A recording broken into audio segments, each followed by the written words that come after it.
भी शपथ ग्रहण की, जिसमें प्रवेश वर्मा, आशीष सूद, मनजिंदर सिंह सिरसा, रविंद्र इंद्राज, कपिल मिश्रा के साथ ही पंकज सिंह शामिल रहे। और शपथ ग्रहण कार्यक्रम में पीएम मोदी समेत केंद्रीय मंत्री, बीजेपी शासित राज्यों के मुख्यमंत्री भी शामिल थे।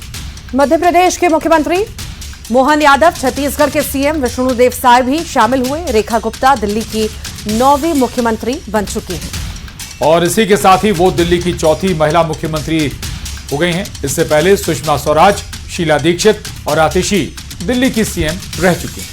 एक और खास बात, सुषमा स्वराज, केजरीवाल के बाद रेखा गुप्ता तीसरी मुख्यमंत्री जिनका संबंध हरियाणा से है। और इससे पहले हरियाणा के अंबाला जिले में जन्मी सुषमा स्वराज अक्टूबर 1998 में दिल्ली की मुख्यमंत्री बनी थी। तो सुषमा स्वराज के बाद 2013 में अरविंद केजरीवाल दिल्ली के मुख्यमंत्री बने थे। अरविंद केजरीवाल भी मूल रूप से हरियाणा के भिवानी जिले के सिवानी मंडी कस्बे के रहने वाले हैं। रेखा गुप्ता जिंद जिले की बेटी और चरखी दादरी जिले की बहू है।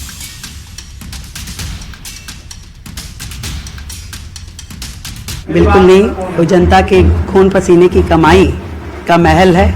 मैं जनता को समर्पित करूंगी और जनता जाए, उसको देखे और उनको हर क्षण इस चीज का एहसास होगा कि उनका पैसा कहाँ गया। यानी कि म्यूजियम बनाएंगे शीश महल को।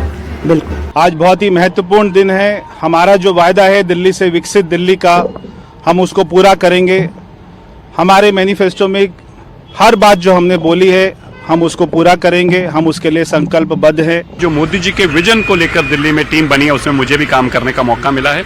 साफ पानी, साफ हवा, गंदगी को बाहर करना, साफ यमुना जी को लेके आना, ये हमारी प्राथमिकता रहेंगी। दिल्ली को दोबारा से दिल्ली बनाना हमारी प्राथमिकता रहेगी। खास ये है कि ये वादों को पूरा करने वाली सरकार है और मोदी जी के विजन को इम्प्लीमेंट किया जाएगा।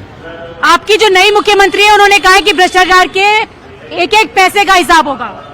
बिल्कुल। दिल्ली में कुछ नहीं हुआ, दिल्ली का हाल बहुत बेहाल है। किसी मामले में बात करें, पीने से पानी से साफ पीने के पानी को लेकर, रोड को लेकर, हॉस्पिटैलिटी को लेकर, बहुत सी चीजें हैं, ट्रांसपोर्टेशन को लेकर कि सब कुछ खराब है।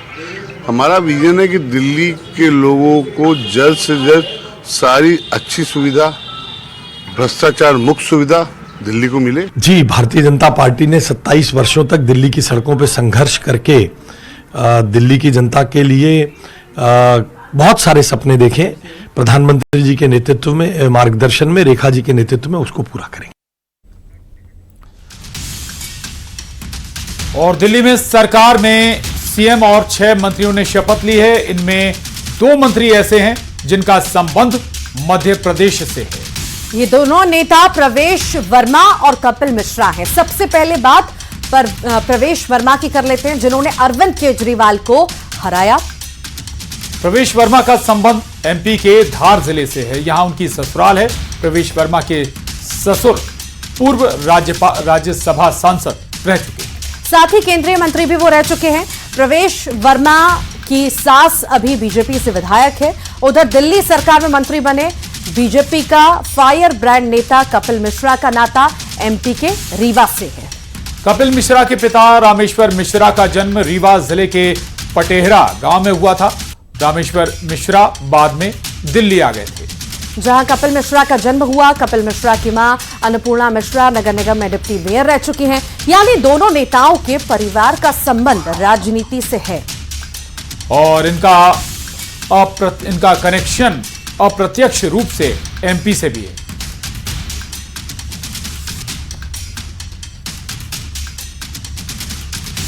तो दिल्ली में नई सरकार का शपथ ग्रहण हो चुका है और अब बात घोषणा पत्र के वादों की कर लेते हैं। दिल्ली को लेकर रेखा सरकार का क्या प्लान है? 100 दिन का एक्शन प्लान पर कैसे काम होगा? रेखा सरकार के सामने 4 बड़ी चुनौतियां हैं, जिनको लेकर लोगों ने बीजेपी पर भरोसा भी जताया। अब सवाल यह आता है कि इन चुनौतियों पर रेखा सरकार का क्या प्लान होगा और कैसे चुनौतियों से निपटेगी रेखा सरकार। शपथ लेती हूं कि रेखा गुप्ता का राज्याभिषेक और दिल्ली में नई सरकार का आगाज। इसी के साथ ही दिल्ली को मिल गई है बीजेपी की डबल इंजन की सरकार। नई सरकार में जश्न के बीच अब शुरू हो गई है 4 चैलेंज पूरा करने की प्रक्रिया। रेखा सरकार के सामने 4 बड़ी चुनौतियां हैं, जिसे पूरा करने के लिए उनके पास 100 दिन का एक्शन प्लान भी तैयार है। पीएम मोदी के विजन को दिल्ली में अमली जामा पहनाने के लिए टीम रेखा गुप्ता पूरे एक्शन में है। दिल्ली के चुनावी रण में यमुना की सफाई बड़ा अहम मुद्दा रहा है। रेखा सरकार की प्राथमिकताओं में यमुना की सफाई सबसे पहले नंबर पर है। दिल्ली की नई सरकार के सामने चुनौती है कि वो दूषित यमुना को पूरी तरह साफ करें। आपको लगता है कि माँ यमुना का भी श्राप उनको लगा है? उन्होंने कहा था कि आप भी हरियाणा से हैं और हरियाणा वालों ने उसमें जहर मिलाया। ये देखिए, सोच में विकार है। जो इस प्रकार की बातें वो कह सकते हैं और सोच सकते हैं। माँ यमुना के प्रति जो उनका दायित्व था उन्होंने पूरा नहीं किया, और कारण कुछ भी हो सकता है, परंतु हमारी आस्था का प्रतीक है यमुना माई, और हम आज यमुना माँ से आशीर्वाद लेने भी जाएंगे।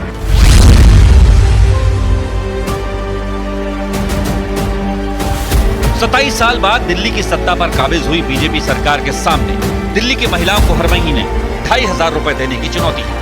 उम्मीद की जा रही है कि अंतर्राष्ट्रीय महिला दिवस यानी 8 मार्च से दिल्ली की महिलाओं को 2,500 रुपए मिलने शुरू हो जाएंगे। महिलाओं के लिए भी बड़ी घोषणाएं की हैं, दलितों के लिए बड़ी घोषणा की है, गरीबों के लिए घोषणा की है। क्या लगता है कि पहली कैबिनेट होगी, ये सारी घोषणाएं उसी में पूरी होंगी या इंतजार करना पड़ेगा? पहली कैबिनेट का एजेंडा हम लोग आज मिलकर तय करेंगे। आज पहली कैबिनेट होगी, सब हमारे विधायकगण वहाँ, हमारी कैबिनेट वहाँ रहेगी, और आगे का लेआउट प्लान उसी के लिए अकॉर्डिंगली तय किया जाएगा।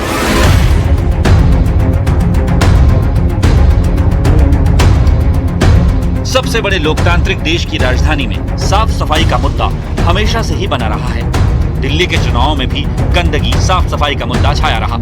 बीजेपी की रेखा गुप्ता सरकार के सामने साफ सफाई की चुनौती और जगह जगह फैली गंदगी से दिल्ली वालों को जल्द राहत देने की उम्मीद है।